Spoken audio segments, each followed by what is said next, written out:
ایک یہودی نے آقا کو دیکھ لیا تھا، ایک یہودی بچے نے آقا کو دیکھ لیا تھا. اسے کیا ملا؟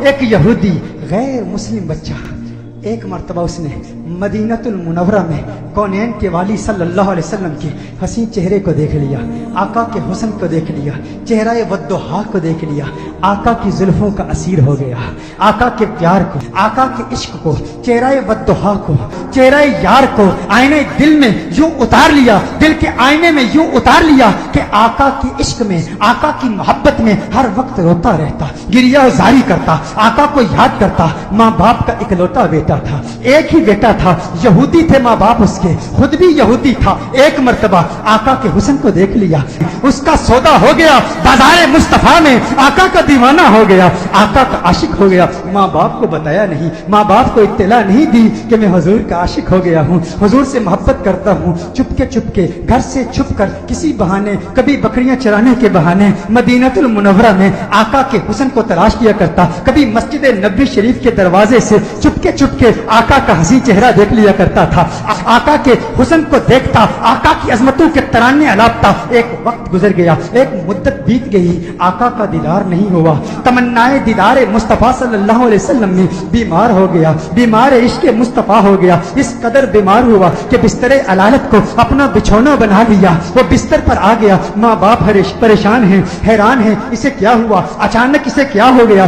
بے شمار فزیشنز کو بلایا، اپنے وقت کے معالج حکیموں کو بلایا، اطباء کو بلایا، لیکن کسی کو پتہ نہ چلا اس کا مرض کیا ہے، اس کا مرض کیا ہے. کوئی ظاہری سمپٹمز نظر نہیں آ رہے، زخم نظر نہیں آ رہا، گویا زبان ہاتھ سے کہہ رہا ہے یہ زخم طیبہ ہے، یہ سب کو نہیں ملتا، کوشش نہ کرے کوئی اس زخم کو سینے کی. ماں باپ پریشان، رشتہ دار پریشان، عزیز و اقارب پریشان. اسے کیا ہو گیا، اچانک کیسے بیمار ہو گیا. بیماری شدت پکڑ گئی، اس قدر بیمار ہوا، ایسا بیمار ہوا کہ وہ شام بھی آ گئی جو اس کی زندگی کی آخری شام تھی. اب آواز اس کی بہت کمزور ہو چکی تھی، بہت پست ہو چکی تھی. چاہتا تھا کسی طرح مدینے والے کا دیدار کر لوں. یہودی ہے، ابھی تک ایمان نہیں لایا، آقا کا دیدار کرنا چاہتا ہے.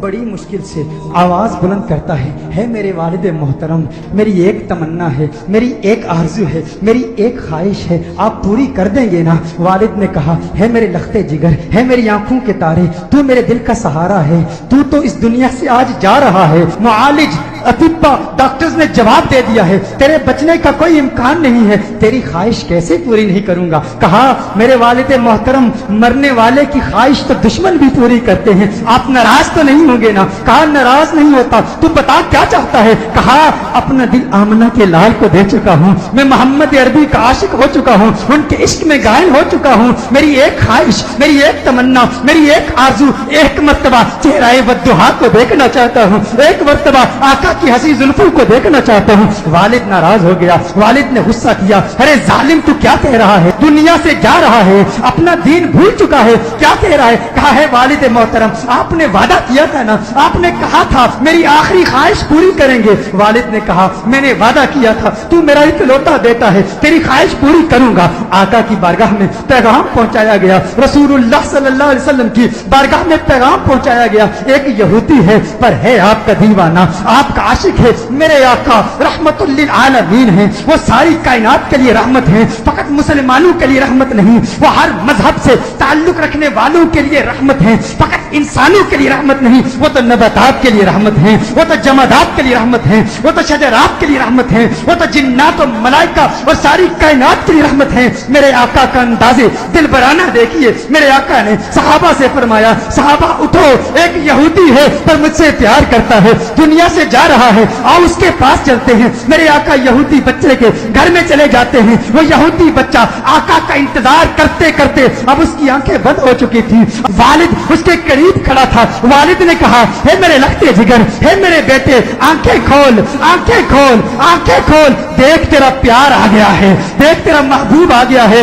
ارے جس کے دیدار میں تو راتوں کو روتا رہتا تھا، آج دیکھ تیرا محبوب آ گیا ہے. اس کی جاتی ہوئی روح گویا اپنے महबूब का नाम सुन के लौट आई, आंखें खोलता है, आका का चेहरा देखता है, आका से अर्ज करता है, कहता है या रसूल अल्लाह सल्लल्लाहु अलैहि वसल्लम, आका आपका हसीन चेहरा देखने का ख्वाहिशमंद था, आज दीदार हो गया।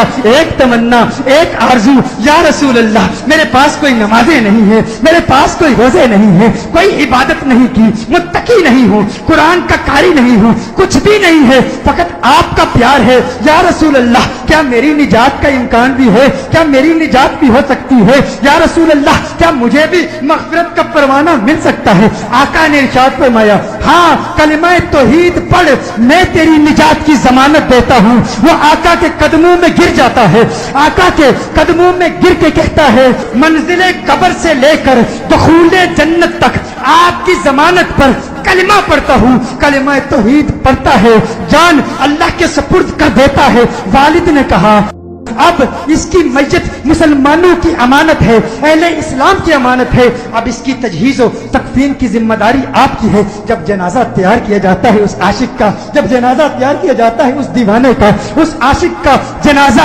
मदीनतुल मुनव्वरा की गलियों में घुमाया जाता है। हर तरफ उसी आशिक का चर्चा है, हर तरफ उसी आशिक के तज़किरे हैं। मदीनतुल मुनव्वरा के मुज़ाफ़ात से लोग जमा होते हैं उस आशिक का दीदार करने के लिए। अरे सुना है कोई यहूदी था, कोई यहूदी था, हुस्ने मुस्तफा ने उसे सहाबी बना दिया है। उसने आका का दीदार किया। गौर कीजिएगा, नमाज नहीं पढ़ी, इबादत नहीं की, रोजा नहीं रखा, जिहाद नहीं किया। मेरे गौस के मुजाहदात को याद कर लीजिए, मेरे बाबा की मेहनतों को याद कर लीजिए, ख्वाजा गरीब नवाज की जद्दोजहद को याद कर लीजिए, ख्वाजा बाकी बिल्ला की मेहनतों को याद कर लीजिए, इमाम आजम अबू हनीफा की फकाहत को याद कीजिए, इमाम अहमद बिन हम्बल की जिद्दोजहद को याद कीजिए, इमाम शाफई की फकाहत को याद कीजिए। इमामों की फकाहत, हिम्मत, जिद्दोजहद, मुजाहदों, रियासतों को याद कीजिए। वो सब इस यहूदी का मुकाबला नहीं कर सकते जो पहले यहूदी था अब सहाबी हो गया है। ईमान की हालत में आका का दीदार किया। ये गौसे आजम से भी बड़ा है, ये ख्वाजा गरीब नवाज से भी बड़ा है। सब देखने के लिए आए हैं, दीदार करें उस सहाबी का जिसने फकत एक मर्तबा आका को देखा और ऐसे बुलंद बाला और फौ आला मकाम पर फाइज हो गया। अचानक उसके चेहरे पर से कफन उठाया जाता है। सहाबा ये मंजर देखकर हैरान हो जाते हैं कि उसके चेहरे से नूर की किरण निकलती है, आसमान की तरफ फैल जाती है। सारे हैरान हैं। वो सहाबी जो पहले यहूदी था, आका का दीदार किया, ईमान लाया, उसकी मैयत मुस्कुरा रही है, उसके चेहरे पर, लबों पर तबस्सुम नजर आ। सब हैरान हैं। एक अजीब और गरीब मंजर सहाबा ने देखा। सहाबा देख रहे हैं कि आका पांव के पंजों के बल चल रहे हैं, पंजों के बल चल रहे हैं, आका यूं चल रहे हैं। साहब अर्ज करते हैं, या रसूल अल्लाह सल्लल्लाहु अलैहि वसल्लम इसकी क्या हिकमत है? आका ने इरशाद फरमाया, आलमे बाला के फरिश्ते मेरे इस आशिक को देखने के लिए इस तादाद में आए हैं, इस कसरत से आए हैं। जमीन पर पांव रखने की जगह नहीं है, पंजों के बल चल रहा हूं। मेरे आका सल्लल्लाहु अलैहि वसल्लम उस आशिक को जन्नतुल बकी में ले जाते हैं, खुद अपने हाथों से उसे दफनाते हैं। सहाबा मंजर देखते हैं, हैरान हैं। आका बहुत देर लगा देते हैं। आका जब उसकी कब्र से बाहर आते हैं तो आका के माथे पर पसीना है। सहाबा अर्ज करते हैं, या रसूल अल्लाह सल्लल्लाहु अलैहि वसल्लम आका क्या हुआ, इतना वक्त क्यों लगा? आका ने फरमाया, जब ये इस दुनिया से गया था मुझसे वादा लिया था, मैंने वादा किया था, मैंने कहा था कब्र की मंजिल से लेकर दुखूले जन्नत तक मैं तेरी मग़फ़िरत की जमानत देता हूँ। कहा ये बात सुनकर जन्नत की हूरें इतनी खुश हुई है, इतनी तादाद से आई है। जब इसे कब्र में रखा गया तो बेतहाशा इसकी तरफ भागी हुई गई है और इसके चेहरे की बलाएं ले रही हैं। आका ने इरशाद फरमाया, इसलिए देर हो गई और मेरा पसीना इसके चेहरे पर गिरा है, मेरा पसीना इसके चेहरे पर गिरा है। अब क़यामत तक इसका चेहरा महकता रहेगा। अरे सलाम पेश करते हैं उस दीवाने की बारगाह में जिसने आका को देखा और उसे ये मकाम मिला। वो आज भी वो कब्र में कह रहा होगा, ये नाज ये अंदाज हमारे नहीं होते, जोली में अगर टुकड़े तुम्हारे नहीं होते, बेदाम ही बिक जाइए बाजारे नबी में, इस शान के सौदे में खसारे नहीं होते, मिलती ना अगर भीख हुजूर आपके दर से, इस ठाठ से मंगतों के गुजारे नहीं होते, इस ठाठ से मंग